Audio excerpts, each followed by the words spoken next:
И в тихото на тази тъмнина един лист прошумя.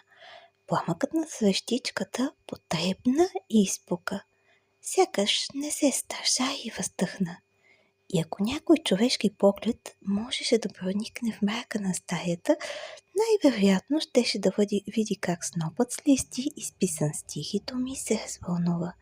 Тялото му започна да се гъне върху тъмната орехова повърхност на бюрото. Пресви се и се отпусна като живо същество, което носи сърце, а сърцето му бавно затумка. Дум! Никой не отговори.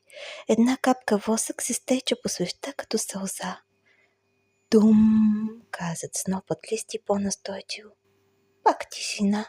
Писателят, който дремеше облакътен върху бюрото, отпусна пръстите на протегнатата си ръка и изтена нещо в съня си.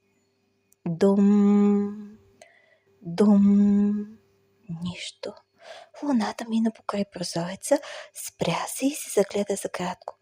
После хукна по своите седевени лунни пътища на обиколки из нощта.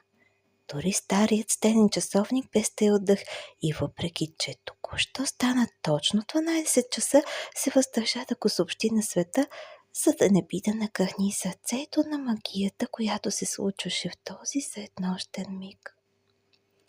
Дум, дум, дум. Снопът листи подскочи нагоре, завъртя се в бяла спирала.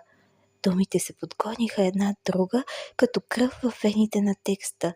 Заплъзгаха в стените, вдигнаха налягането и влязоха в съзнанието на историята. Оттам задействаха няколко неврона и изведнъж съществото от хартия и мастило стъпи на масата с прозрачните си лапи, потръпна и отвори очи. Клепачите му мигнаха и за пръв път погледнаха към света. Зениците му се разшириха, сякаш онемяха, щом съзряха свещта. Тя изпука от вълнение. Историята се огледа, съзря големия стенен часовник, завесите и луната, вдигна дясната си лапа и я облиза внимателно. Седне, замърка, усетила, че вече е в тяло.